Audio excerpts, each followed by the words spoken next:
Once again, going back to beer, all this used to be consumed through a filtered straw because that was the only way to drink beer without a mouthful of, I'm going to assume, ants, moss, spiders, barley. And bring back the good old days. God only knows what. I mean, you think you've seen a hazy beer? You haven't ever. None of us have ever seen a hazy beer. Everything gets reinvented again. Yeah, right?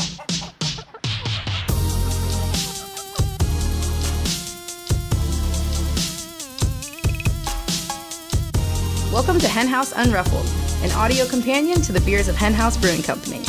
Each episode will take a deeper dive into each beer's concept, recipe, can art, sensory, and more with your hen host, Fridge. What up? What up, Unruffled listeners? It's Fridge, your host for the HenHouse Unruffled podcast. Today, Bob, Sayre, and I are going through what we're calling the 4MMP 4-pack. 4 Thiol-centric brews from good old HenHouse. We got Synth Life, Holographic Principle, Super Highly Confluential, and a brand new beer we're calling Big Science. Without further ado, let's get it going. One thing I have learned is that everyone's bringing their own sensory equipment to the table, and everyone is matching those sensory signals your sensors are sending you with your own personal library of lived experiences. And I don't know, imagined experiences. If I had a nickel for every time I heard a beer described as snozberries, I'd have like $1.50 probably. It's fun. I've done it. I mean, we definitely are into the realm of beer that tastes like imaginary experiences now. Yeah. 100%. Yeah, more humulone than humulone. Yeah. As it were. The Thiol flight? The flight of the Thiols? Flight of the Thiols. That's fun. Flight of the Thiol-Optimized brews? Yeah. Revenge of the Thiol. Yeah. Or, Yeah. What's that? No, this is like a rival of the Thiol. It's like, this is like Dawn of the Thiol. You can go like Murder on the River Thiol? Well, yeah. there we go. But the 4MMP 4-pack, because 4MMP is one of these super hot thiol precursors that this incredible yeast that we are getting from Berkeley yeast is going to convert into all of this just amazing aroma. So we may have a podcast name here. The 4MMP 4-pack. Because we have 4 beers in front of us right now, each produced with a yeast that makes aromas available that would not otherwise have been available. Mm-hmm. Yes. By reacting with these thiols. I think that's true. Yes. So there's a reaction of sorts. Indeed. We should say that this is basically the sequel to episode 88 with Nick from Berkeley Yeast, where we talked about Synth Life. Yeah. That was not the first beer we made with such a yeast, but it was, in some ways, the most scientific method beer we made with one of those yeasts to try to see what that yeast does, in a sense, on its own, right? Right. And then we have 3 bigger, much more aggressively dry-hopped beers in front of us as well in Holographic Principle, which is a single IPA, Super Highly Confluential, which is a double IPA, and the beer that will be coming out, by the time you hear this podcast, will have just come out, Big Science, which is an experimental double IPA that we are about to release, all of which use these. Is it correct to say thiol producing? It's not, right? Like thiol relieving thiol. Yes. Yeah, thiol relieving. And let me also correct myself. So sorry, friends. 4MMP is not a thiol precursor. It is a thiol itself, giving beer the aroma of black currant and passion fruit. It is former Capto 4-methyl-pentant 2-1. Fun. That's the kind of useful information you come to the Unruffled podcast for. Put that on a beer label. Yes. But I do like the 4MMP 4-pack. Yeah, it definitely is that. We are the 3 musketeers of the 4MMP 4-pack. I'm your host, Thiols Davis. Hey! I'm only here for puns and comedy. I mean, shit. On guitar, we have Buddy Thiols. Yeah. There it is. Is this the rebirth of cool? Oh, Lord. So, Bob, the hell's going on here with these beers? It's really cool. This is like I keep thinking about like what Big Chicken is going to be like in 2023 because we spend all year perfecting and pushing hoppy beer and seeing where it can go and seeing what can be done. Starting with the end of 2020 2021, we started getting some of these really amazing new yeasts. And when we say new, these are not just new to HenHouse. These are new to the planet Earth. They are brand new, genetically modified organisms that are completely safe and super useful. And what they are doing is they are, I'll take it down like one more level and say that they are excreting an enzyme that is breaking down molecular bonds and is unleashing aroma that was always in your beer, but never free to be sniffed by your sniffer. And science found a way to get those little molecules up into your olfactory bulb. And that's so amazing. One thing that I do like to point out, a little less when I'm pouring the beer because I don't want to like bring down the mood, but I do this occasionally.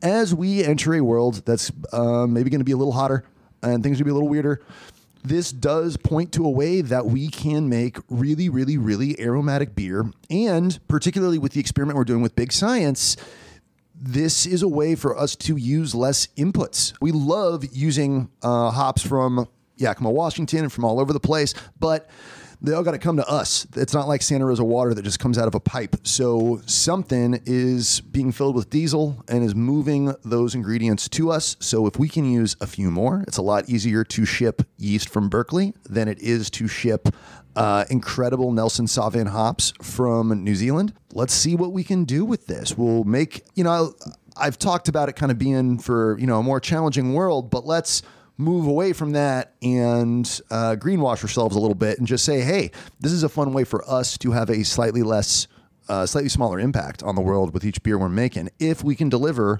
all of this incredible aroma just using this super powerful yeast, I'm even more excited for the future of beer. That definitely came up in the conversation that you guys had with Nick while I was away. Mm-hmm. I think the impetus of this project was around climate change and, hops are a water and land intensive agriculture product. And you can't eat them, And you can't eat them. You're welcome to, but they're not nutritious. It's just a mouthful of chlorophyll.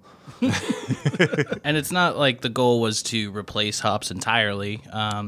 They do accentuate the hops. Definitely. And work together. My hearing about the project when it was actually at UC Berkeley was, at least in the paperwork, that was part of it. It was can we do this without any hops whatsoever? I think very early on, as soon as brewers got a hold of these things, it was like, how does this complement my existing ingredients? And then, this conversation that we are now part of between ingredient producer and ingredient user, the yeast will probably migrate to how best to complement a certain level of dry hopping, a certain level of mash hopping, which we'll get into. Yeah. And there's a bunch of, there's a lot in contemporary brewing science that isn't used for its original intent. Yeah. Absolutely. Every gluten-free beer you had is made gluten-free in quotation marks by a ingredient that no one was thinking about celiac disease when they invented. Right. Yeah. The whirlpool that our brewery and so many other breweries use, that was devised by a brewing scientist at Molson, but he was inspired by a paper Einstein wrote kind of casually because he himself, Einstein was totally amazed with how the loose tea leaves moved in his aunt's teacup.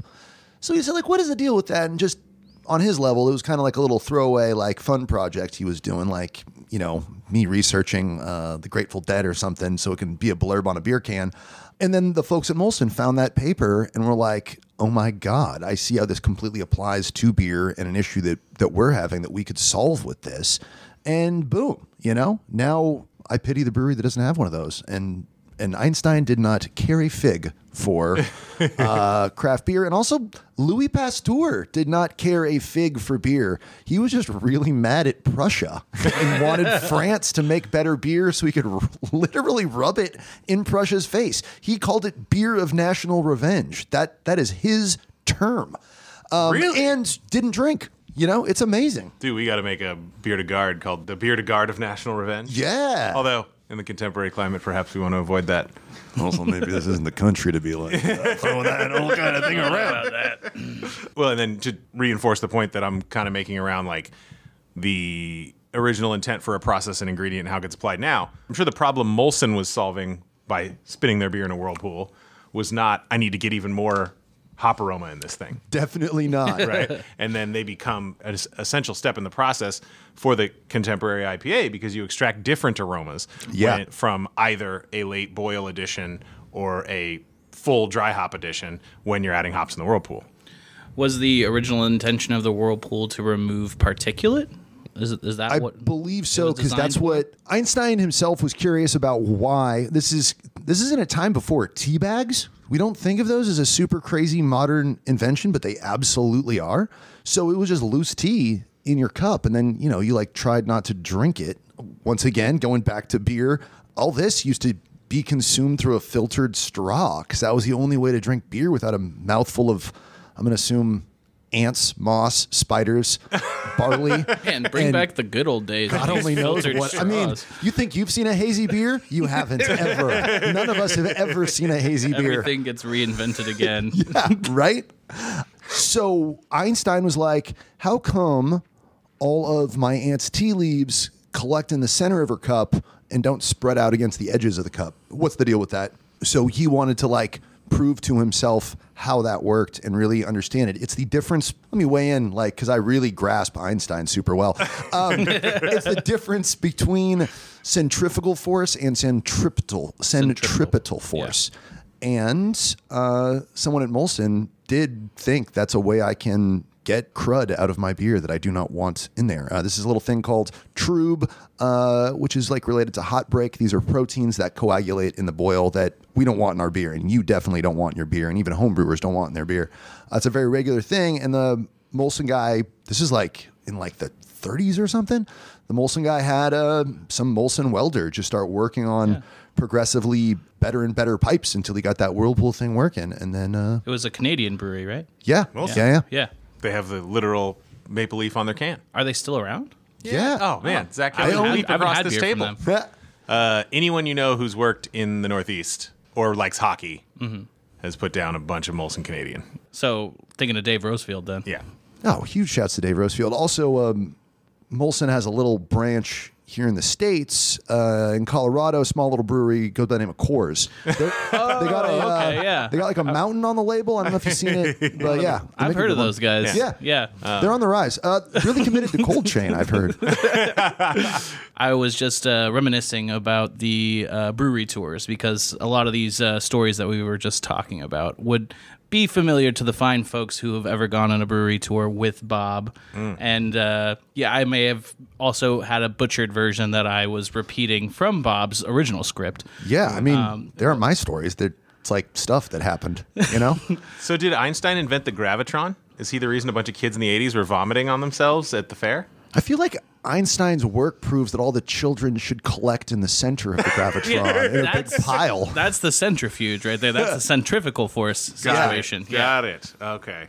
That's not the so that there's got to be an opposite gravitron that just bashes children together. Yeah. And on the HenHouse Brewery Tour, you could look and see what centripetal force is all about, while at the same time looking to see what centrifugal force is all about. Oh my God, whirlpool and centrifuge in the same, within 10 yards of each other. Exactly. Wow. Amazing. It's called science. Send us your children. Fucking big science, everyone. Yeah. Big science. Just make sure you wear closed-toed shoes and keep those safety goggles on. Right? At all God times. forbid. Yeah. So going through here, revisiting Synth Life, and I do enjoy what time has done to this thing. It's pretty remarkable.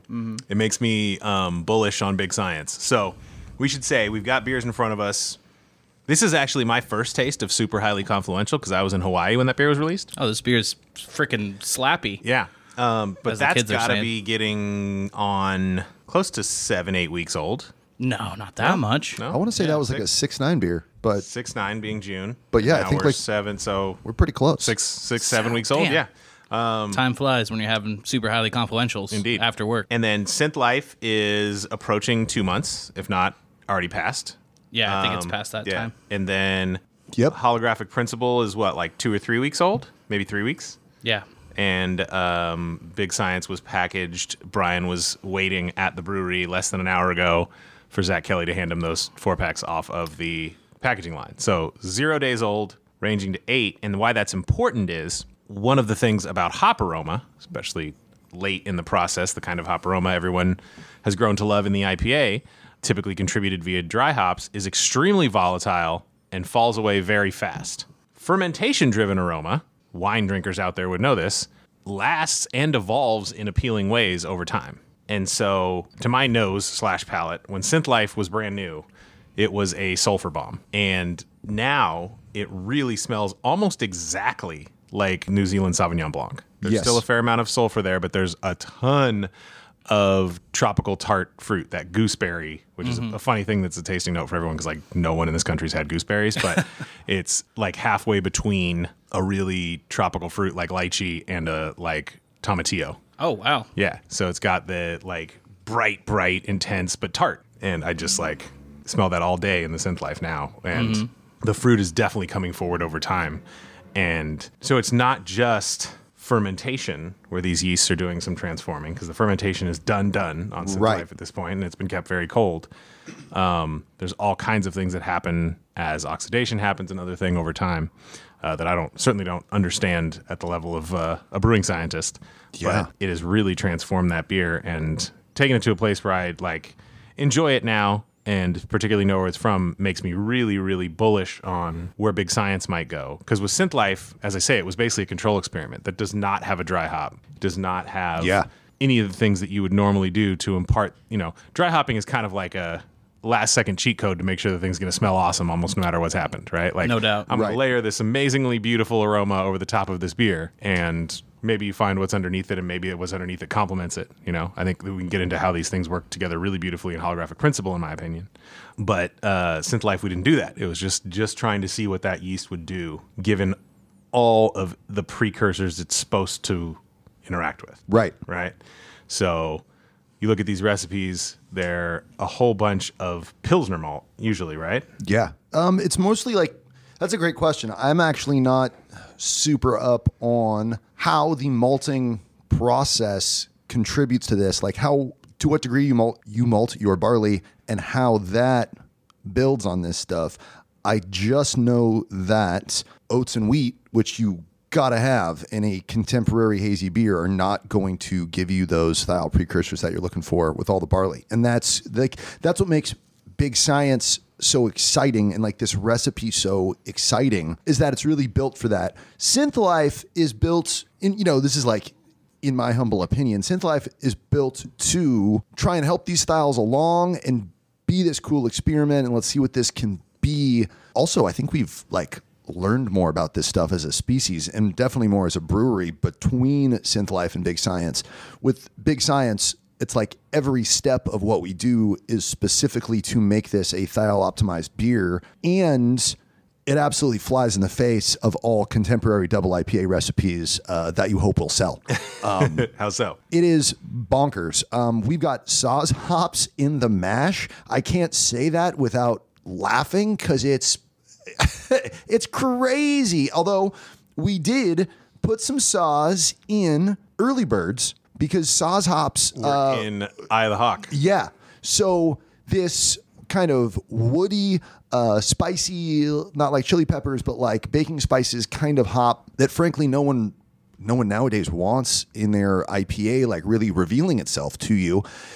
And also the beer we were replicating or inspired by with early birds predates the existence of most of the hops that drive our IPA sales right now. So you take some Saaz, which doesn't have flavors that people really want in their IPA, and then you use it at a part in the brewing process where aroma is going to be like kind of destroyed.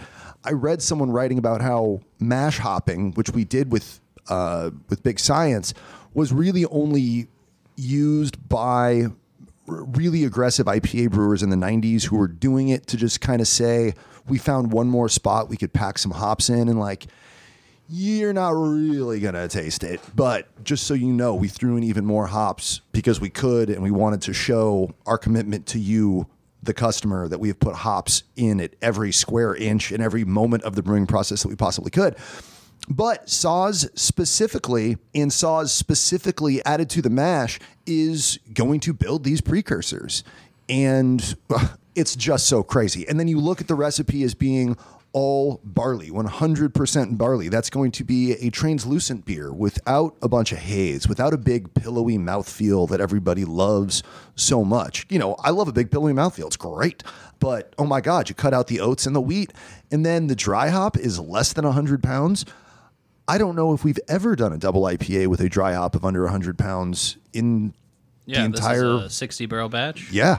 Oh, that's like cutting it in more than in half. Yeah. It's amazing. So like when I was looking at this recipe on paper, I knew that this was going to be a thing. And we were putting this beer into JBF under the experimental IPA category or the experimental imperial IPA category, and was really excited about it.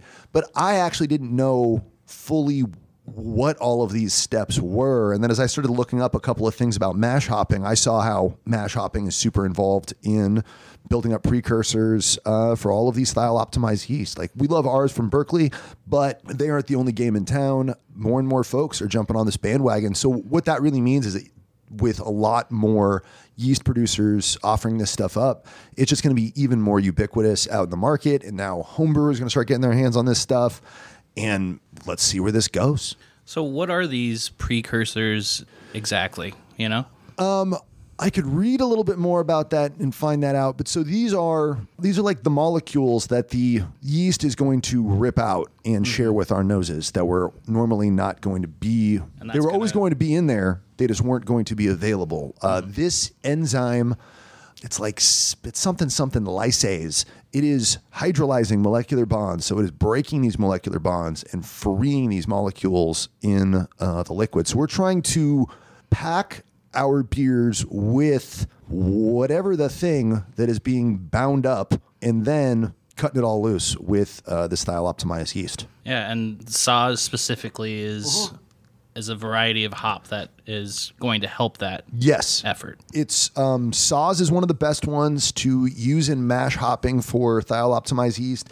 Cascade hops actually have a lot of this same compound in there. I mean, shucks, that's deep even for us. So even though I've got those websites open, I kind of glossed over what it was that stuff was creating because I read some things about it. And there's some interplay between terpenes and thiols. They're different kinds of compounds. And this is literally like emerging stuff. And here we are, HenHouse, once again brewing on the cutting edge with the Vermont yeast that was first lent out to us to work in this beer. I believe the first time this yeast was used, it was in many worlds. From like the batch before Big Chicken dropped in February was the first commercial beer featuring this yeast. And now we have a bunch of our beers. And I was just drinking something really great from the folks at Cellar Maker in Cooperage, two of our tightest beer homies. Thiol Thunderstorm was that beer, and they're using that same yeast in there too. Nice. Yeah, it truly is big science. It's almost like this one is another iteration of the In Theory series, or like the culmination of the In Theory series in a way. Well, it's certainly what the In Theory series exists for us to play with. Like, Big Mouth was basically like anything you want to do with a hoppy beer that would be a little too risky or a little too expensive for a beer that we are committing to have on the shelf of the vast majority of grocery stores in these 8 counties. Right. Let's make beer fun with these recipes, you know? Well, and just like, it was also back in the day, it was reliant on the fact that you could only get them at the tasting room. So if it was something that needed some explanation or context to the customer, we could supply that. It's evolved beyond that now.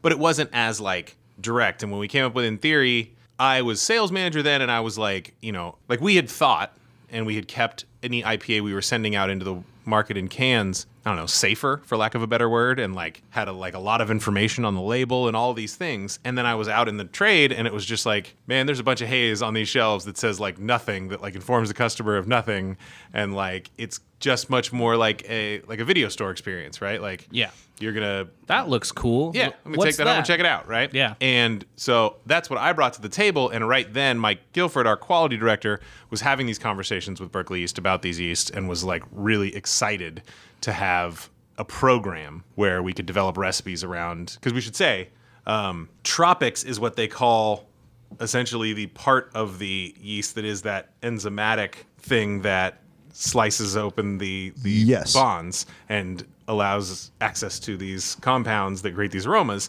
But you can splice that, put that, attach that. to other yeasts. to different yeasts. Yes. So all the beers that we have in front of us right now are Conan Tropics or Vermont Tropics. As Vermont they refer Tropics, to it. yeah. We also make Language Creates Reality, which is on the London 3 based Yes. Tropic strain.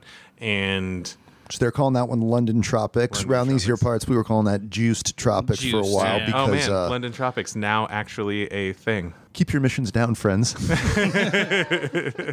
Well, depending on the purveyor, it could be called London 3 or Juice, you know. No, Yes. I was making a joke about the fact that it's like 105 degrees in London this week. Oh, God. Here comes that climate change you were talking about, Yeah, Bob. exactly. All the more reason. All the more reason. And yeah, as I'm double checking the hops that are recommended to be used in mash hopping to start building thiol precursors are Saaz, which we just did, Cascade, Synth Life. which everybody loves in Synth Life, and then German Pearl, or I've heard it pronounced Perla. I don't speak German, sorry, and Hallertauer Mittelfrüh. What's so the fun? noble hops, and then Cascade is an American Saaz daughter. Yeah. Something like that. But yeah, it's so fascinating because, to like the most casual friend listening right now, like look for these hop names on IPA cans at your local spot and you will not find them. These are all like, except for Cascade, of course, the hop that I'm personally going to go to the mat and argue co-launched craft beer and pale ales and IPAs here in the States. But these nobler hops, Saaz and Hallertau Mittelfrüh, which are specifically two of the four noble hops, and German Pearl, those are really great continental lager hops that largely do not work in IPAs because they don't have this big over-the-top aroma of various fruits and pine needles and things that we Americans and really people around the world at this point have proven they love to sniff in their beer. Well, and you're not actually using them for the way they would smell if you crushed them up in your hand and just sniffed them. The way, Exactly. That's akin to the aroma you might get if you dry hop a beer with it. Yeah. You're using them for whatever they leave behind in wort. Yeah. After being mashed at a temperature well below boiling. Yes. But warmer than cold. Yeah. And then going through the entire brewing process. So you're using them for a very different purpose. And I'm wondering, does that compound need to come from a hop? In 10 years, are we employing these yeasts and adding some other plant to the mash? Because we're getting some of that from barley too. Yeah. It's all out there. And just like you were saying, when I was working on the info sheet for Big Science, I had to make a note on Saaz. We have an info sheet that we use here for internal education. I break down every single ingredient and what that's contributing, and I don't write it fresh every time. I've got my preloaded spiel on Saaz and my preloaded spiel on malted wheat and whatever. I copy and paste it all in there. But I'm I can't just leave the Saaz one like this because you're not tasting woodiness and a slightly mossy cedar or something. It's going to be big New Zealand Sauv Blanc and guava and tropical fruit, which Saaz did not know it could do. I remember reading something in a homebrew book about mash temperature range. Do you know where that begins? Isn't it 148? That's pretty low. Yeah, 148 to 156. That's if you need to answer a question on a test. Yeah, that might actually be the HenHouse range. Now that maybe pastry stouts or something get hotter, but yeah, I think 156 is MK. Which is the hottest that I've seen amongst our IPAs. Mm-hmm. And so the hotter you mash, the bigger bodied beer you're going to be left with. Right. Is that's kind of like Cicerone level 2. Yeah. That's a relatively small temperature range for mash hopping, right? Mm-hmm. So whatever you're extracting from the pelletized lupulin gland in that thing there's no way. Like I say, there's no way whatever that would smell like if you just crushed it up and sniffed it is what it's going to smell like after going not only through that mashing process, then through a boil, then through, whirlpool, whatever, then through fermentation with this thing designed to change it. Right. So it's going to offer something very different by the end. Yeah, it's wild. It's a little it's getting more and more like baking. Yeah. You have to prep this ingredient in this specific way so it'll be something completely different by the time it comes out of the oven. Yeah, I mean, they always say cooking is an art and baking is science, and we've got some big-ass science right in front of us. Yeah, we this do. Is much more baking, yeah. The way I've learned about beer and things, one of the first early things I learned is that getting boiling hops is how you get bitterness. Dry hopping does not impart bitterness because the hops aren't being boiled. Isomerizing alpha acids. Exactly. And Another throwback to the brewery tour. yeah.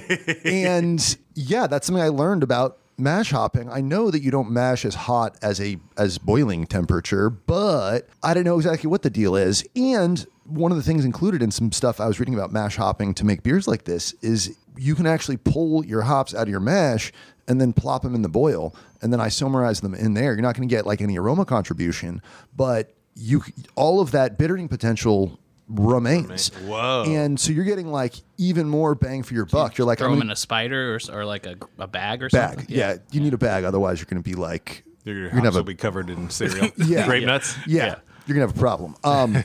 But that's like another fascinating thing about how we are able, through this big science, to make better beer using fewer and fewer inputs without making anything like weird or gross. Like this isn't... That's some real Brewing Network shit right there. Yeah. That would be really useful at the homebrewing scale. Absolutely. You know? Wow. Yeah, If you're doing like a double Vorloff instead of like having a full-fledged mash ton at home, which nobody does. Right, exactly. Unless you're like a gajillionaire with a homebrewing hobby. Right. But yeah, in that situation, I mean, with my current setup, like I could totally throw a bag of hops in there and Vorloff it and move it into the boil, no problem. Yeah. There's your bittering hops. Mm-hmm. Interesting. Yeah, really, it was really fascinating, and I love that they threw out that little bit of info as well. I'm wondering though, like, well, I mean, if you had a fine enough bag, you could contain it all in there. But if like the liquid from the mash broke it down a bit, and then the particulate sort of comes out, are you going to lose any of that alpha acid potential? As long as your bag's good enough, I guess you're good. Yeah. Don't use pantyhose. Yeah, something finer than that. A couple of pairs. Triple bag them. 2 pairs. Got it. All right. No problem. Fridge is out here robbing banks. Mm-hmm. I've got a whole closet full of my pantyhose for my bank robbing side gig. All right, let's. I say we run through this flight. Yeah. What's the name of this flight again? Oh, this is the 4MMP 4-pack. 4MMP 4-pack Hell flight. yeah. Somebody call the Berkeley East folks so they can come down here and try these amazing Thiol released beverages. Or somebody call me to drop these off on my way home. Why don't you do that? Yeah. I'm calling you. Stop being a dick, Sayre. All right. So the first one in this flight is Synth Life. Yeah. Either of you flight attendant folks, feel free to jump in on this here, but this was the control variable, basically. Yeah. This was like, we're not going to dry hop it. We're going to do all the stuff that they say builds precursors. Yeah. Mm-hmm. And we did it like, if I was still in the tasting room, I would share with people how weird this experience I had was. When I smell and taste this beer, my brain's like, cool hoppy aroma, here comes the bitterness, and then it never shows up. And those first few sips were honestly like kind of disorienting. But once I got used to what Synth Life is and about, it's just this guava goodness and this super approachable blonde beer that's like under 5%. The can is Vaporwave, which is, quote, so hot right now. Everybody doing Thiol beers, we've agreed as an industry, these beers taste like magenta, and put that on the can so people know they're getting a magenta experience in their mouths. I mean, it jives with other times we've been fascinated by synthetic shit, like the 80s. Like the 80s. You know, it's like Tron and... It's the color story of the future. Even when the future occurred in 1980, whatever. Exactly. Yeah. I mean, the future in film today is still electric blue to magenta. That's true. Yeah. Color for the forever color of the future. Yeah. Yeah. So yeah, what do you talk to me about this beer? I think you guys both like this beer more than I do. Yeah. Yeah. I mean, the aroma just jumps out of the glass or the can. Like, you could be 5 feet away and be like, somebody just peel a guava in here? Like, what is going on? And I like it because you can really taste the grist. Like, you can taste that grain character in there. I mean, reminds me of like guava Cheerios or something. Yeah. Brings That's me fun. back to the first time I had like the first batch of Cheetos, like had this like real cereal-like character that I'm reminded of. Yeah, that had like Fruit Loops, like I was saying Apple Jacks. Apple Jacks, exactly. Yeah. Interesting. Because that little hint of cinnamon and apple medley was the preferred tasting note in the flights. What the fuck's the apple medley? I mean, I just remember saying like, so it's kind of like like a Fuji apple or like a green apple, and Colin's like, no, Colin and Ann are sitting at the bar and like, let's say apple medley. And I'm like, okay, got it. Because everyone's had that experience where they walk into a restaurant and they say, "Give me your finest apple medley." Yes. And you taste side by side all the varieties of apple they have to offer. Yes. I'm gonna definitely write like a villain in D&D that just like has a bunch of apples all the time. It's like yeah, bring the apple, maiden. The finest apples from all over the world. Odious Toad here at your service. When in fact, it actually just tasted and smelled exactly like Apple Jacks. Exactly. Which would have been a useful tasting note for our customers who have all had Apple Jacks. Well, that's how you finish it. You say it's like a little hint of cinnamon, some cereal grain notes, an apple medley, almost like Apple Jacks. And then they're like... Next to that, though, we have what I would call success with this yeast. The current batch of Holographic Principle. This beer is amazing. Just the passion fruit, the guava. Like, I wonder if people are ready for IPA to have that little bit of tart. Yeah. Like it's there, and hazy stuff as everybody's gotten really into those tropical fruits has kind of like migrated a little bit that way. That would be the only thing I could see somebody, potentially balking at with this beer. But man, the vanilla, the cake batter, all of that stuff is in there. And Yeah, almost reminds me of like not an orange creamsicle, but like, as you said, like a passion fruit creamsicle or something like that. Passion fruit creamsicle. Yeah. Seems like a Prince cover band or something. Yeah, it totally does. This beer is super nice. It got to keep some of that haze, not a ton, but we did throw some wheat in here, a few different kinds, and honestly, it makes it look a little more valuable. It looks a little bit more sellable. And I think there's a texture and mouthfeel thing too. yeah, it's funny. I was listening to a podcast today that was sponsored by More Beer, which is a fantastic homebrew store. They're not paying me to say that, and they're not a vendor of ours, so I'm legally allowed to say that they are successful and been around for a long time. They're dope. Yeah, and based locally. That's a Bay Area business. Shout out to Concord. But the tagline they were paying the podcast person I was listening to say was, they've been around since IPAs were bitter and clear. And I love that. This beer is not bitter and it is not clear. And I love what this futuristic yeast is doing in here, supported with a more typical hopping regimen. Like this beer has more than double the hops of Big Science. And that's interesting. Like we probably could have gotten by a little lighter. Clocking a robust 120 pounds in the dry hop with 22 more pounds in the whirlpool. A lot of Idaho Gem in here, some Mosaic and some Dr. Rudy. Is this our only Idaho Gem? Well, we did that Selector batch back in the day. Good that catch, was fire. dude. Yeah, that one was my favorite, I think, of the Selectors I got to try. R.I.P. to that beer. Ugh. Hey man, we got a brew pub. That's true. Yeah. Yeah. We should do it there. Yeah. No label, no IP concern. Right. It is. I like the way you're thinking. Mm-hmm. Yeah. But yeah, I've been a staunch supporter of Idaho Gem since then. Right be like, on. Can we please just do like flavor logistics or something and like do Idaho Gem in there as well as Idaho 7? Right. Yeah. Oh wait, no, there's no Idaho 7 in that beer. Well, that's also clearly got to be my own private Idaho beer. There it is. Yeah. My own private Idaho. Yeah. Idaho 7 plus Idaho Gem. Get Colin's mom in for the Everything about that release is party? hilarious. Yeah. I've heard different stories about how this came to be. There are people who think we used to make a beer called Keanu is Immortal. I've heard that. And Weird that people think that. It's strange, right? And there was a movie event involving this brewery and a beer, and it needed to have Keanu Reeves in the movie for some reason. And I have heard one version of the story where Colin's mom was like, Colin's mom works for the movie theater group, we should point out. Yes. And was like consciously messing with Colin with the selection of My Own Private Idaho. And I've also heard the version of the story that was just like, well, obviously we're going to watch, of all of the movies in the history of Keanu Reeves, we're obviously just putting on My Own Private Idaho. Yeah. I believe I've said it on this podcast before, but also excellent feature of extinct, probably not as good as I would like it to have been, heritage beer brand that doesn't exist anymore called Falstaff. It's heavily featured in My Own Private Idaho because part of one of 6 movies Gus Van Zandt wrote couldn't sell and then blended together to create my own Private Idaho. Borrowed huge from some Shakespeare, and to make sure every viewer really got that guy was just like Falstaff from Shakespeare, he was always drinking a Falstaff beer. Wow. Wow. I'm learning so much today. Yeah.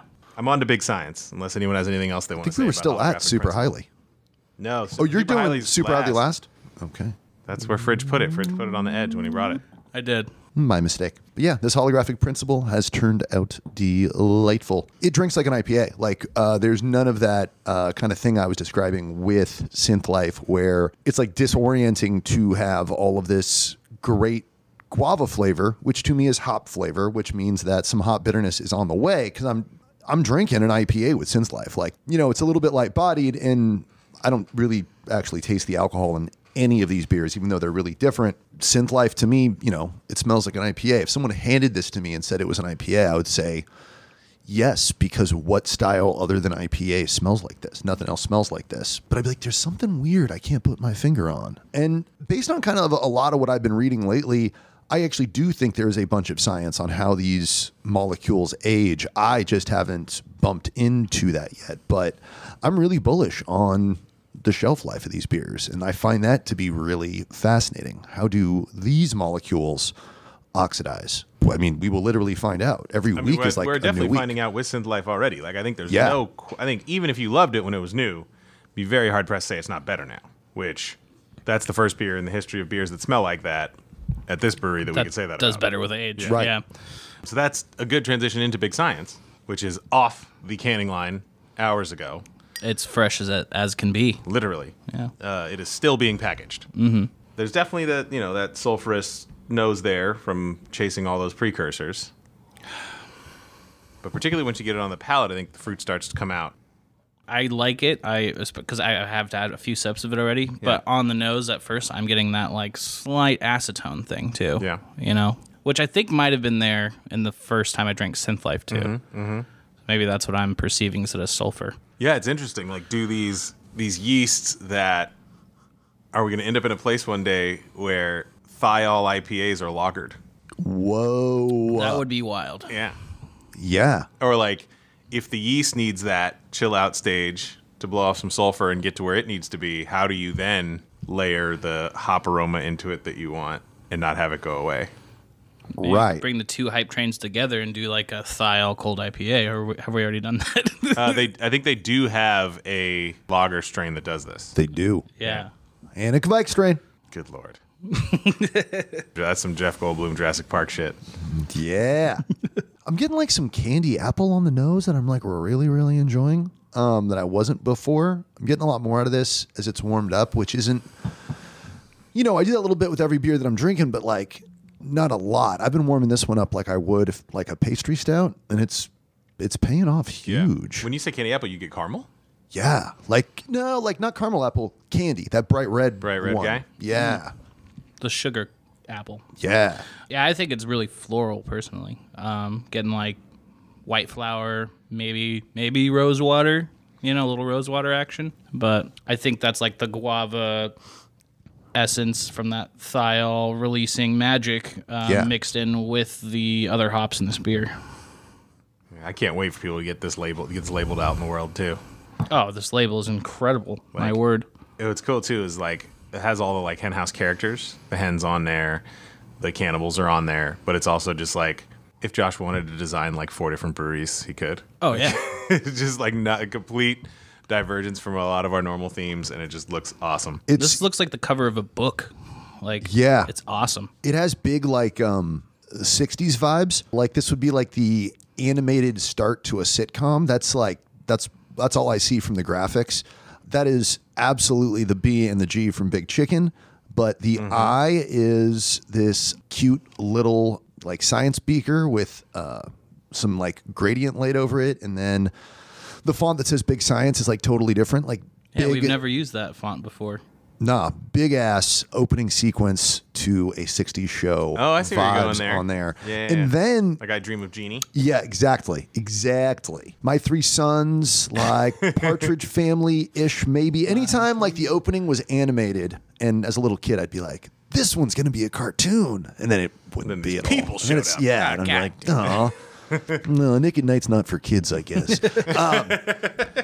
But it's also got some really cool little J.J. Stapes Easter eggs, because up at the top, we've got like a DNA double helix that is the background fading into the can, and like that is super tight. And this is also, and if you know, you know. A lot of people will just, pick this up, crack it, sniff it, and then start drinking and have like a really good time. But this is HenHouse, and we always reward the deeper dive. Like, look on there. Do you recognize these cannibals from other stuff? This is our first time with scuba diving cannibals. Shout out to HenHouse Emeritus Remy, probably the only certified dive master I think has ever been employed at this company. And as far as I know. Yeah, and then until we, start like an Oceania tasting room, probably the only certified dive master that's going to be coming through these doors.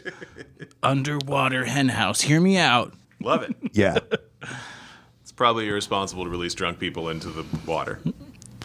Well, No, it's like... maybe you have to sober up before you scuba out of there. Or there's just like a flume. Yeah, it's like a underwater bar with air, Yeah. You go into this little pocket. Yeah. No, it's not the getting in, it's the getting out that I'm worried about. True. Yeah.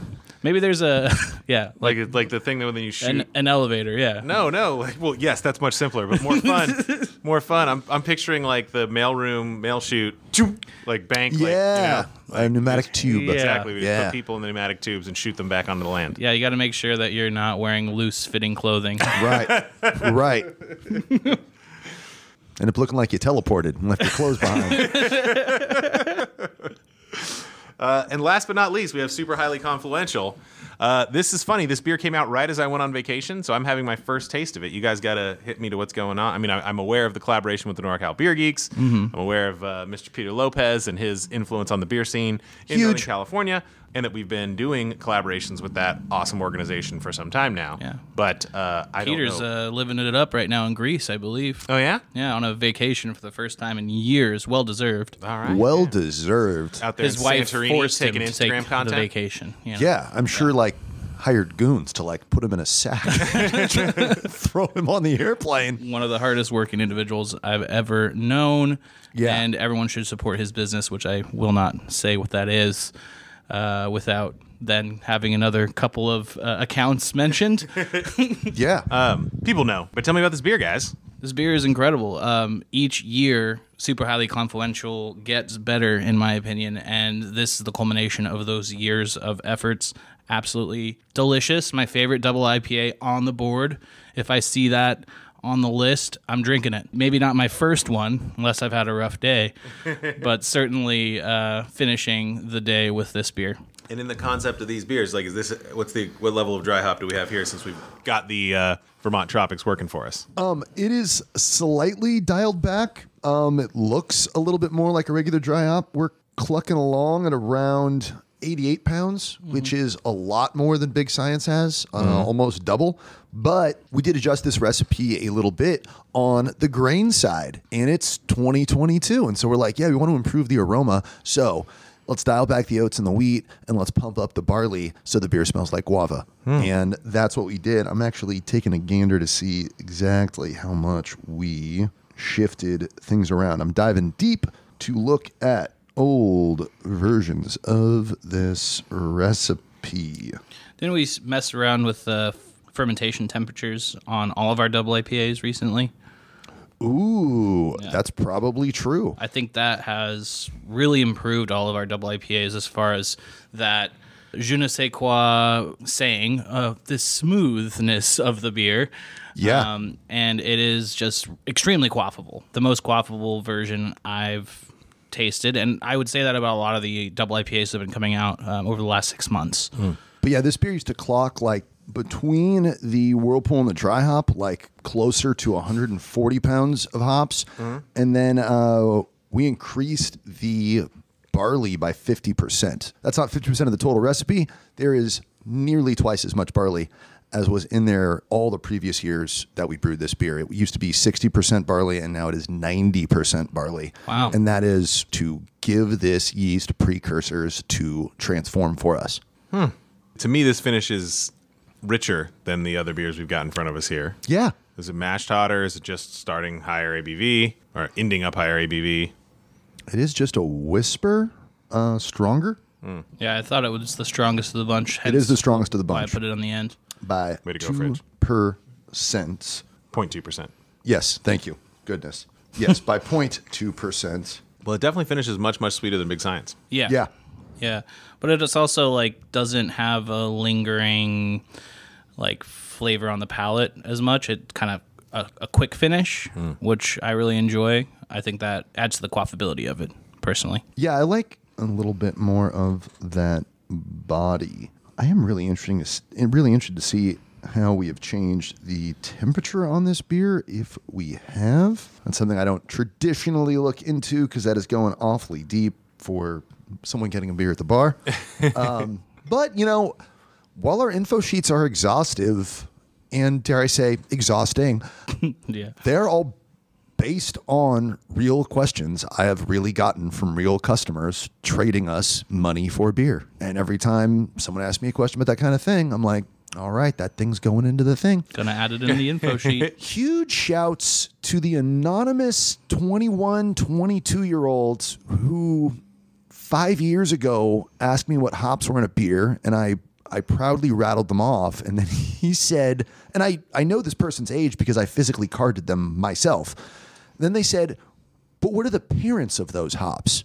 And then I went into the scullery at our Santa Rosa location, and I stomped my foot, and I said, damn it, you can't taste that. And like an angry Rumpelstiltskin, I was like, how'd this kid beat me? And I was like, hey, that's a great question, man. I don't know the answer to it, but I'm going to try and figure that out. And then it revealed a bunch of fascinating stuff about the parentage of some hops. And, the rabbit hole just keeps going. And there's... So in a way, he kind of Rumpelstiltskin'd you, Yeah. Because he turned that straw into gold. He turned that straw into gold for me. Yeah. And yeah, I appreciate that still younger man, wherever you are. Way to stump that old dork years ago. It got me even more excited because I feel like that was some Back to the Future shit, and that was actually Bob talking to Bob. yeah. It's like Bob's ancestor. Oh my God, that was going my back in- grandson. He had just gone 88 miles per hour Yeah. very recently. I also will say this beer is big on stone fruit, super highly. Oh yeah. I get lots of lovely stone fruit essence from this beer. Definitely. Lots of peach, Yeah. lots of little vanilla, a little clementine orange. I would say white peach for sure. I got a bunch of yellow peaches in my backyard, and that's not quite the same. What about a donut peach? Donut peach? I haven't had one. Oh. But it feels Tastes like like a I white should peach. have had one because my affinity for donuts. I feel like that's your drag race name. My drag race name's Clementine Calzone. Yeah. Pay me about it. That's the main catchphrase. Yeah. I love that. Yeah. That's the work safe catchphrase. All right, any overarching Thiol thesis after tasting these 4 beers? Just the future is exciting and delicious. And my biggest question now is, what will these beers age like? How excited are these newly liberated thiols to attach themselves to some oxygen and bum me out or become better than ever? I'm not saying that occurs. I'm saying there's probably some scientists who know, and I just haven't found their website yet. But we'll all be looking and sniffing and sipping. I've got like more old beer with more legit curiosity in my fridge at home than I've had in I don't know how many years. I have pretty much abandoned my when will this big chicken become barley wine thing. The answer is never, folks. And kind of based on the way we're brewing big chicken now and for the foreseeable future, I'd say that's even less. It never happened, and now it's even less likely to ever happen. Stop doing that. I was doing that, and it was dumb. I've done the research, so you don't have to. But all of this stuff, and then I also keep a lot of old trash around so that I can always stay current with my palate. I like a little reminder of this is what old funky beer tastes like, although I've also bought some things lately that reminded me what old, out of cold. I love that we live in a world now where you have to make an effort to find old trashy beer, because all you used to have to do Just go to any store. Yeah. Or go to any bar. Now just go to any store with a bunch of warm stored stuff. Yeah. There you go. Yeah. They're still out there, but That's the cheat code. yeah. Do they have refrigeration? No. I'll be right down. yeah, I need right. this to Yep. tell people how bad beer can be. No, that when quite, they're not refrigerated. Quite literally, there were a couple of chains, one of which has delicious rotisserie chicken, that when you were proctoring a Cicerone exam and you needed like the oxidation example or, like some kind of flawed example, that's where you would always go. I see.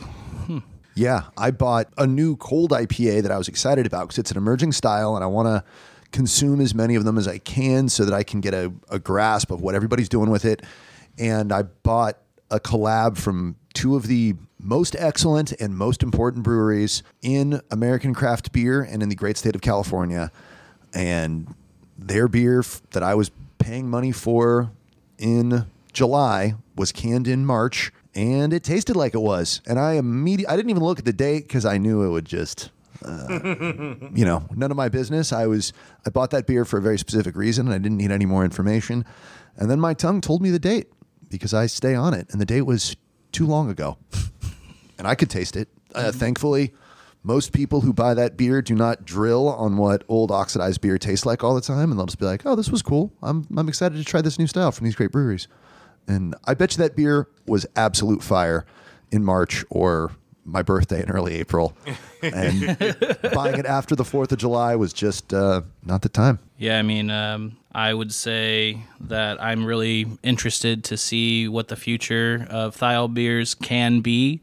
Certainly curious to see if we at HenHouse will do the Thiol Cold IPA. I think that would be really fun and cool. And then just lagering Thiol beers in general. I think that was a really interesting idea. And, every once in a Thiol, things come around and put a big Thiol smile on your face. And this flight certainly did that for me. Look at this guy. So good. Yeah. Yeah, I mean, I'm for me, the holographic principle being so much improved by using this yeast, right? Like it's interesting that that was an existing brand, right? And there's the designer recipe for the theoretical outcome because there's just not enough data yet, right? That is one of the nice bonuses of there being thousands of breweries in the country is this data is going to come back a lot faster than it might have otherwise. Because not only do you need what did the brewery think of it in their process, it's got to get out in the market, it's got to live out there. People are going to discover new things. We all experience the brewed IPA moment, right? And how is this enzyme most useful to brewers? But then there's the literally just swap this yeast in, right?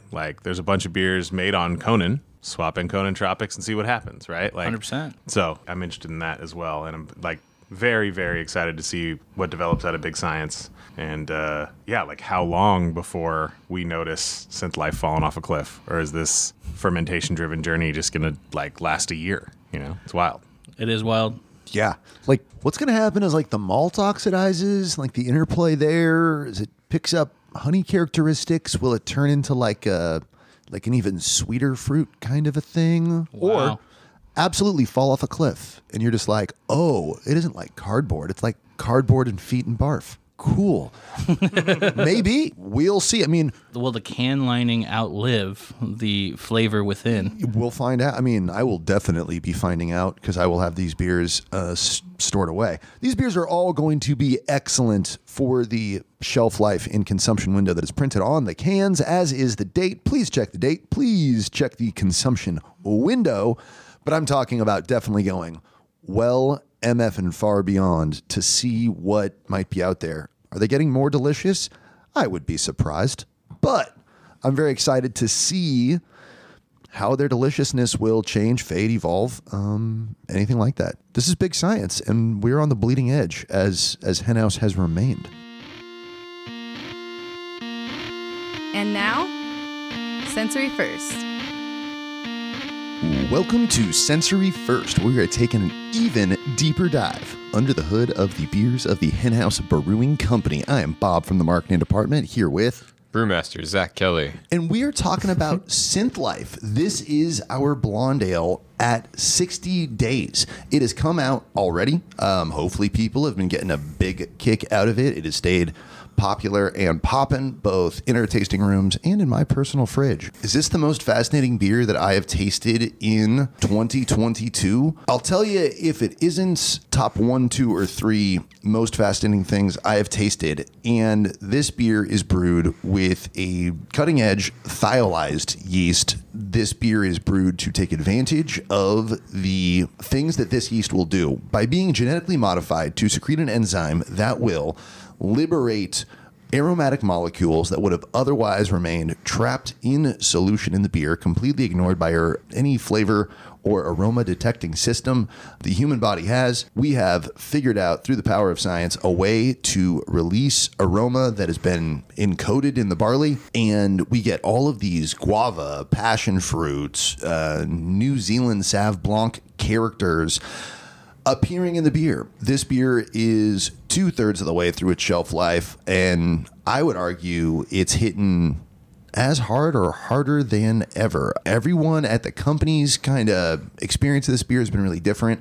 The way this beer first struck me when I was hitting my first sips is I was getting this huge nose full of New Zealand hops, which are not in the beer. And then my brain was expecting a whole bunch of hop bitterness to come follow that up. And then that didn't come because that's not an ingredient in the beer. And it threw me off for a second. But by the time I got to my second can, I was just really, really enjoying this. And I am still really enjoying it. And I'm dying to see what it's like at like day 89. And then after 90 days, it is fully the perspective of the HenHouse Brewing Company that this beer is done and you shouldn't be buying it from anybody. But if you've got it in your house, by all means, take a sip at, day 100. That's fine. And then, because I'm a lunatic, I can't wait to try this beer at day 200 and day 300. We don't recommend that, but I'm just fascinated to see what these novel aromatic molecules are going to be doing in the can over the whole life cycle of this can liner, which is a year. After that, I'm not interested because the can company says don't be. But cutting edge brewing, and we're like, as of right now, just about 60 days into this experiment. And how do you think Synth Life's doing? I'm impressed with the fact that this is a beer with Cascade in the mash tun. Right. And Cascade in the whirlpool. So one measly bag of Cascade in the mash tun, which is something that you would never think would have such a big impact on the way this beer smells or tastes. And just 11 pounds in the whirlpool. This is probably the least amount of hops that HenHouse Brewing Company puts in any of their beers. Definitely.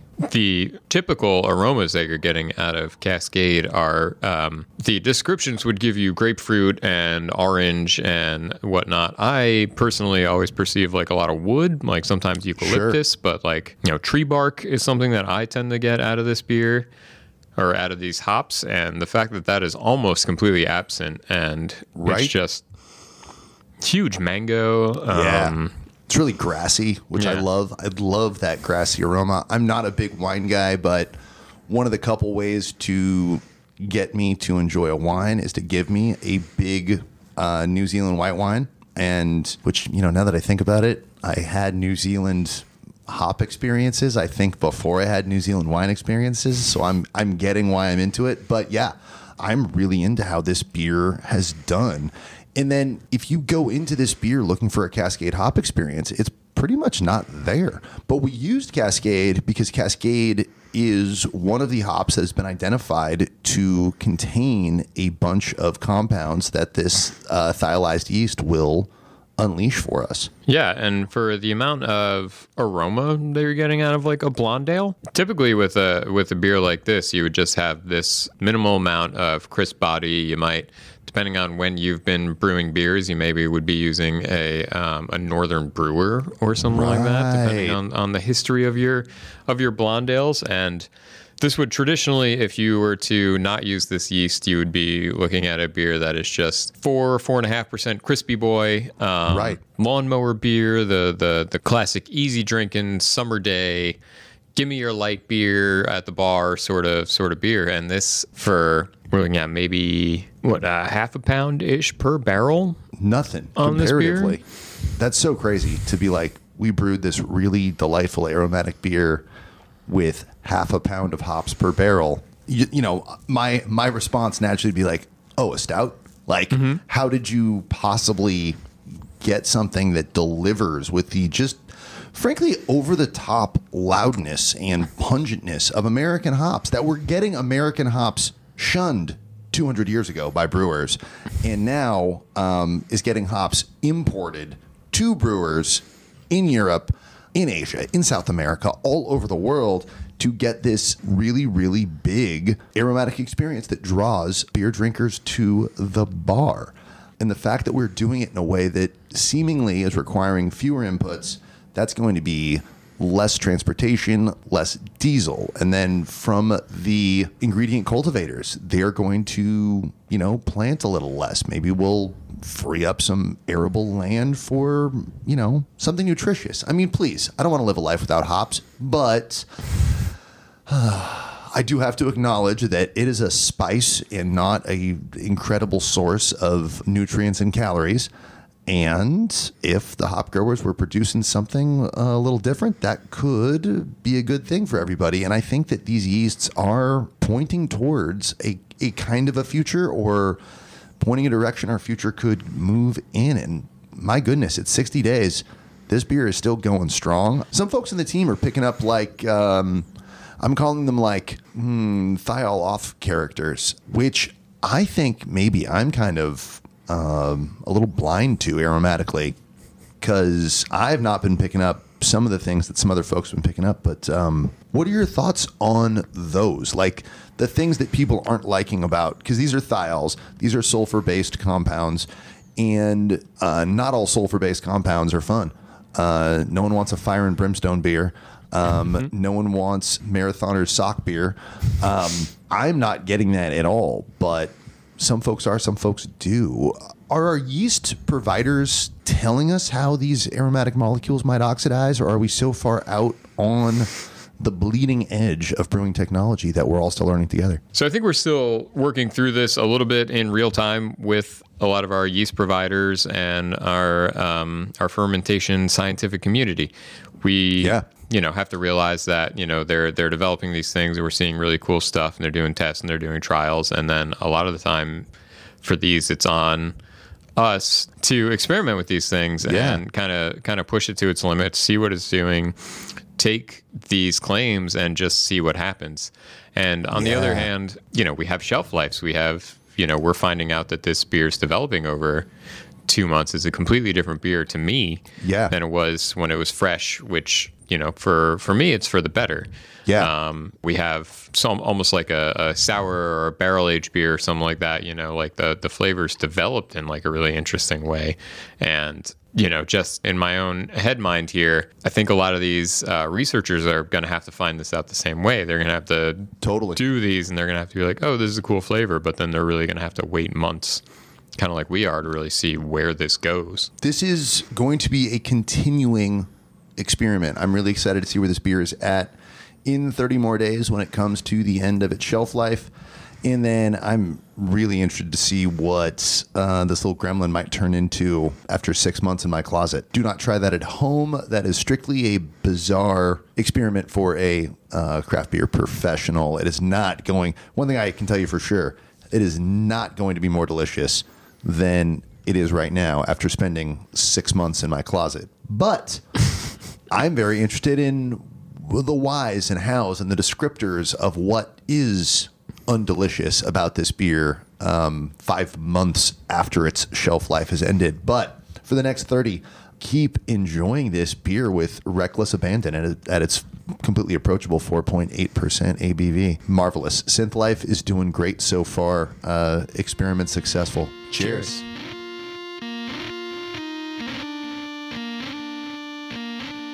And we are talking about Holographic Principle IPA.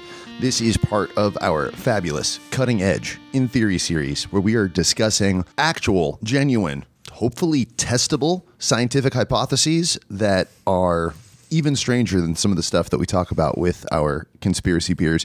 Holographic Principle, strangest one of all, and absolutely the one that I struggle the most with understanding or trying to explain to other people. I have a much better understanding of this very complicated very cutting edge yeast that we have in here. This is Tropics from Berkeley Yeast, and I understand that yeast way better than the Holographic Principle itself. What's your experience of this incredible yeast? So most of my experience with this yeast, in fact, I'll say pretty much all of it, has been here with HenHouse. Yeah. So we used these different tropic strains. We've used in a few different experiments we've been doing, one of them being Big Chicken this year. So the thing that really stands out about this yeast is that it basically has a enzyme that liberates thiols that are basically dormant sulfur compounds in your malt. So essentially you can't taste or smell them without this extra activity that generally any sort of brewer's yeast doesn't have. Right. So we'll start getting, passion fruit and guava is like a really big aroma that comes straight from the malt. So like in a way that you don't necessarily expect, or something that you kind of look for this complexity in your hops to give you. You can just get straight out of the yeast. So it's a really, really cool, fun thing. The malt that we used to extract these precursors from, Classic 2-Row is pretty much our base malt, about 80%. White wheat and unmalted wheat as well.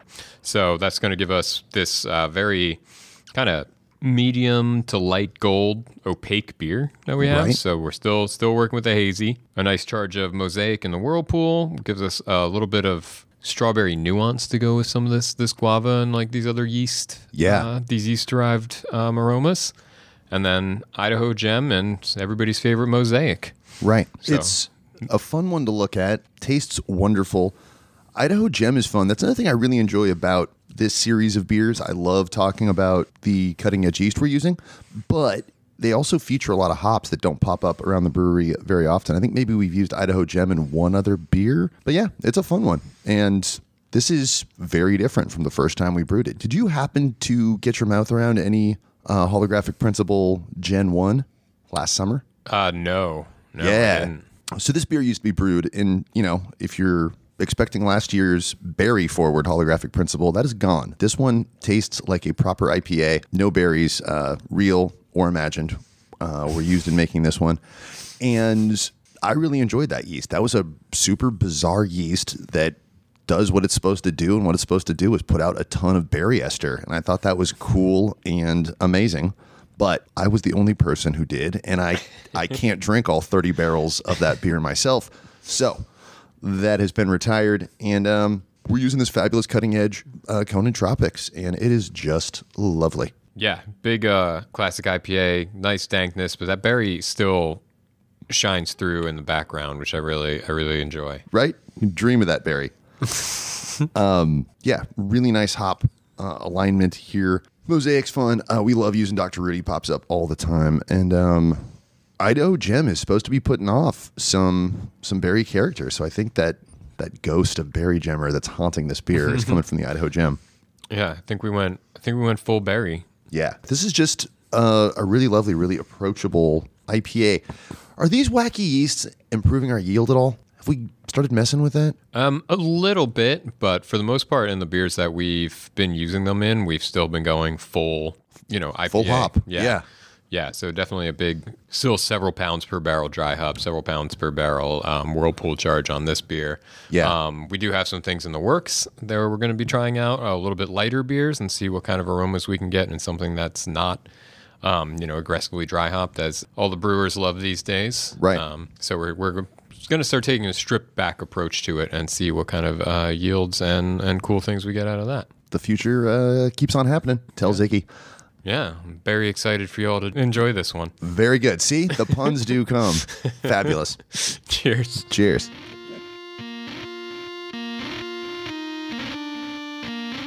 We are getting into this fabulous beer that we call Super Highly Confluential, that we brew in celebration of the NorCal Beer Geeks.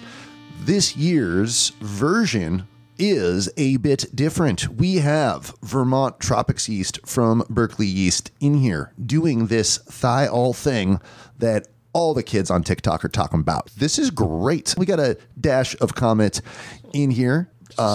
Just a sprinkling of Comet. It's when I was looking at it, it's 11 pounds in the dry hop. When I saw 11, I thought that was a Whirlpool edition. It is not. That is Zach's little signature on this recipe. We've got some Galaxy, some Nelson, some Strata, and all of those hops are supported by this thiolized yeast, unleashing a little bit of guava and passion fruit in there. Yeah, for sure. I, now that I'm even looking at this, I think maybe I'm either subconsciously adding this or Nick's just throwing it in before asking me what he should toss something into. I love it. There's a good chance that there's been so many comments you can't count them all, Right. You can never forget your first comment. But You I do honestly not. don't remember adding this. I love that.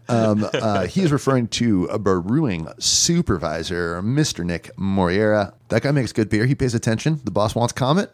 Comet's going in the beer. Just let it rip. Yeah. Why not? Everybody in HenHouse knows what Comet tastes like. Exactly. It means I've done my job. That does mean you've done your job. And we've even used this in a couple of recipes before you popped up. And I was like, wow, Comet, this somewhat forgotten late 80s hop coming back around, and it's super fun. It's adding some orangey character. Galaxy and Nelson giving you that big Austro-New Zealand hop experience, and Strata, which has been so hot, and I've actually kind of forgotten about it a little bit because Strata's been so hot, but maybe there are hotter things. Kind of now this yeast is what's hot.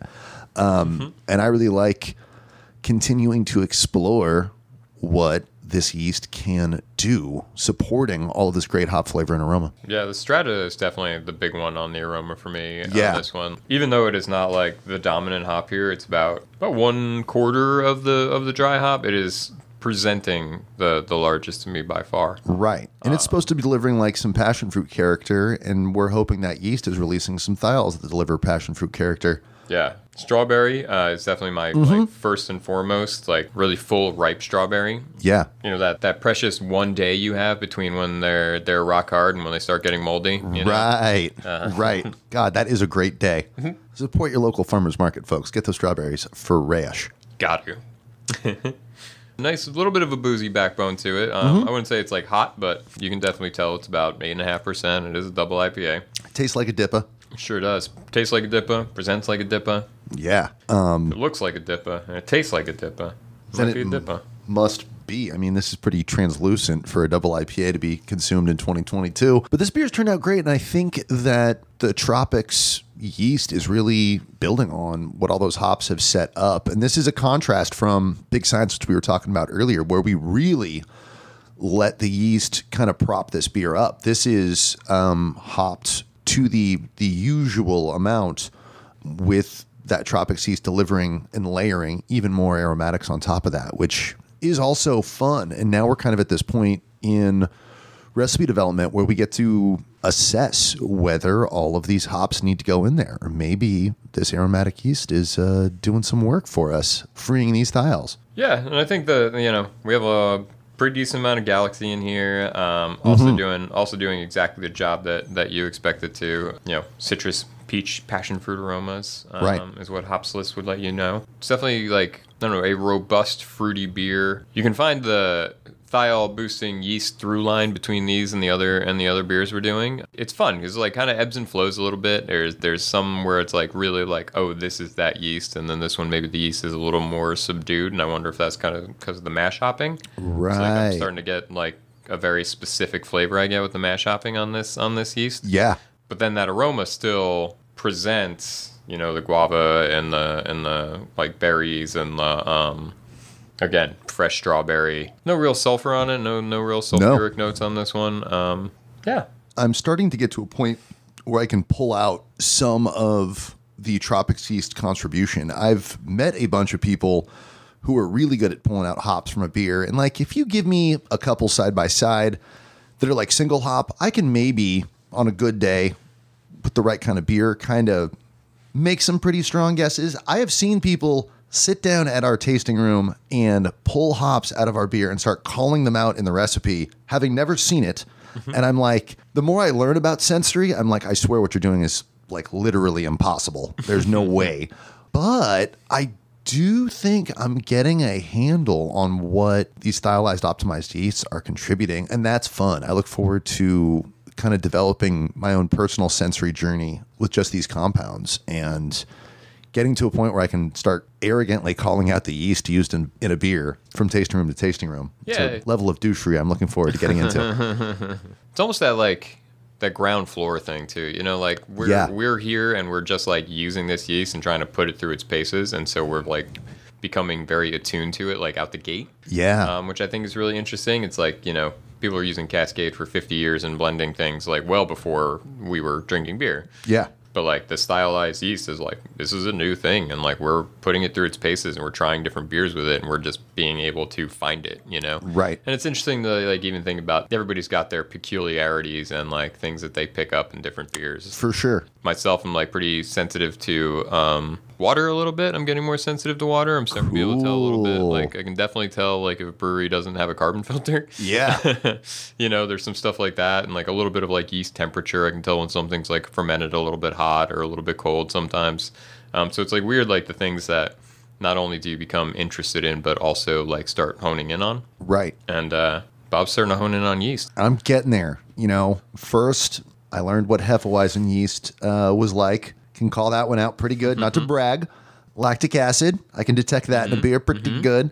And next, 4-MMP that's been released through a genetically modified yeast that is secreting a lysase enzyme that previously it was not allowed by God to secrete.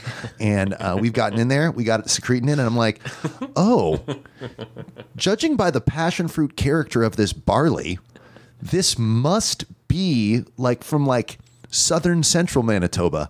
This is fantastic. Look for that. Coming to a tasting room near you. Me being that guy. Cheers. Cheers.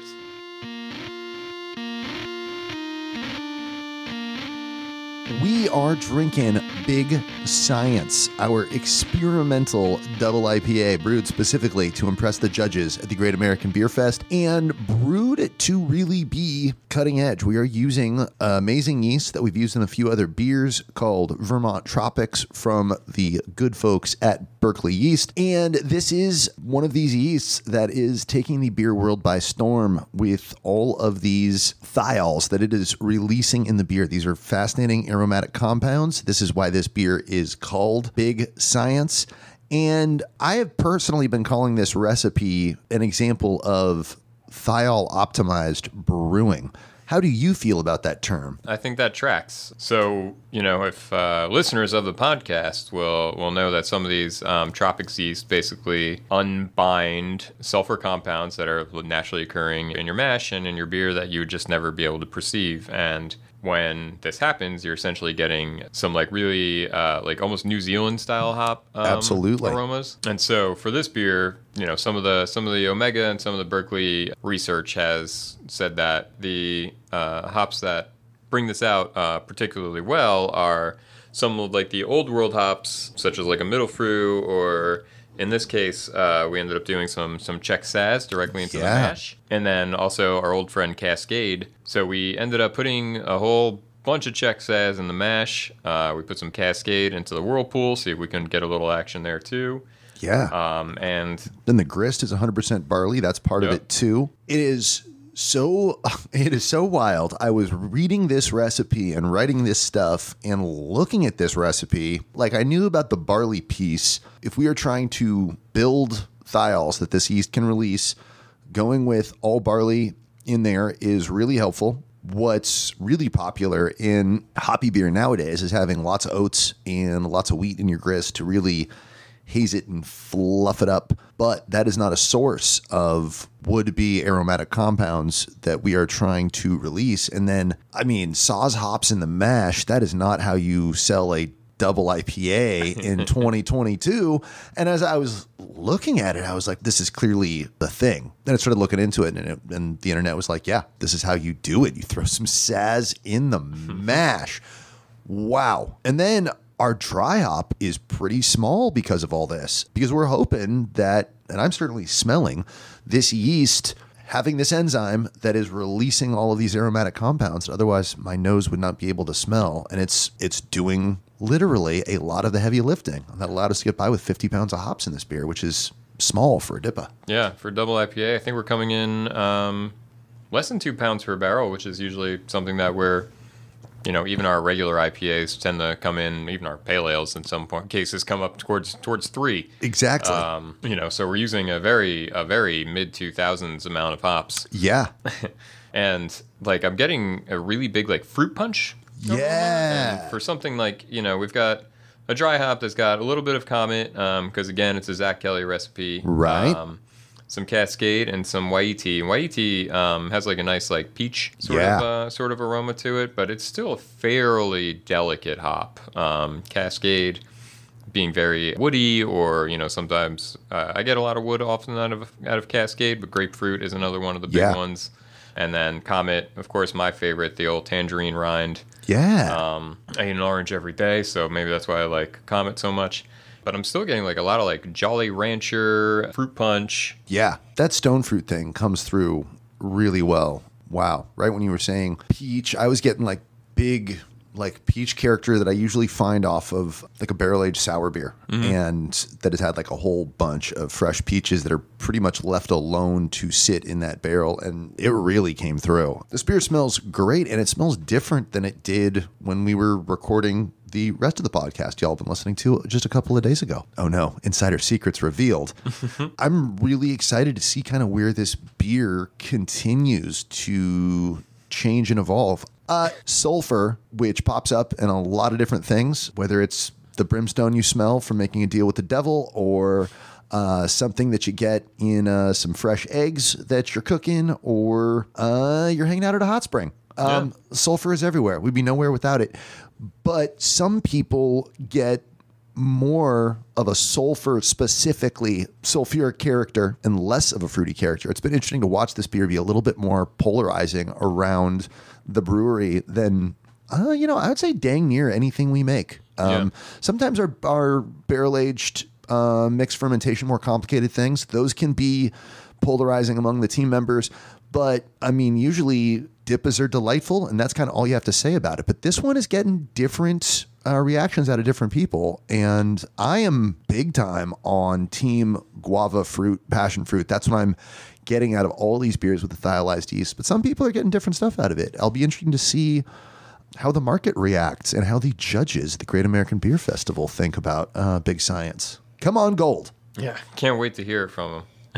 Yeah, what's cool is they do give you back pretty good notes, and we will see if this was experimental enough and delicious enough for them. It's definitely both of those things for me. And one of the funnest things about this is the idea of possibly brewing great beer with fewer inputs. It's just a win across the board. It's not, I don't even think of it as like a cost-cutting measure, because we have no problem dropping 120 pounds of hops into a fermenter. But what would be better would be us not needing to have quite that much hop tonnage trucked to our brewery. That's all diesel. It's got to move from somewhere to us.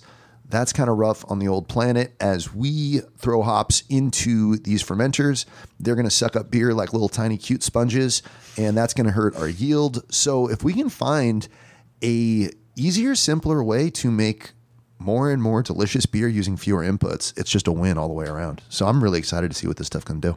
Yeah, I think it's an exciting time for weird yeast. It really is. Yeah, weird yeast is having its moment, and we will see.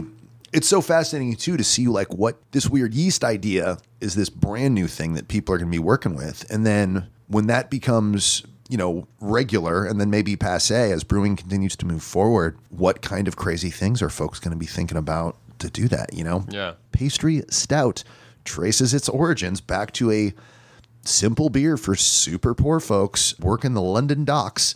And now we're throwing in, cacao nibs and maltodextrin and creating these crazy transcendent beers.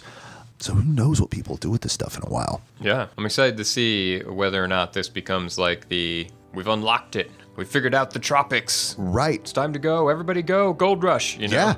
It could totally be that. And then this could lead to people liking different hop varieties. I mean, I think this is going to have Saws to have another moment for sure. Maybe there is some unpopular or forgotten barley variety that these thiolized yeasts will be perfect for, and that'll be a thing. Yeah, come back for Sensory Future, where we gaze into the crystal ball of what craft brewing could be in the coming decades. Well, cheers to that. Cheers.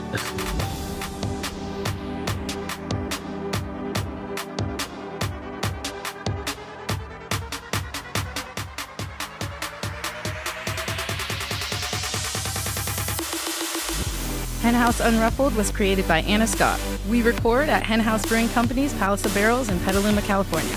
Our producer is Brian Henderson, and our associate producers are Josh Staples and Fridge. The music you've been listening to was written and performed by our San Francisco account rep McLean from his album Speechless and Speechless 2, which you can find on Apple Music, Spotify, Tidal, and anywhere one finds dope music. If you have a question or comment about this or any episode of HenHouse Unruffled, please let us know by calling 707-347-9425 to leave a message. You can also send an email to podcast@henhousebrewing.com. For more information, visit www.henhousebrewing.com or stop by one of our Bay Area tasting rooms. The voice you've been listening to is Imani Russell Black. Please listen and drink responsibly.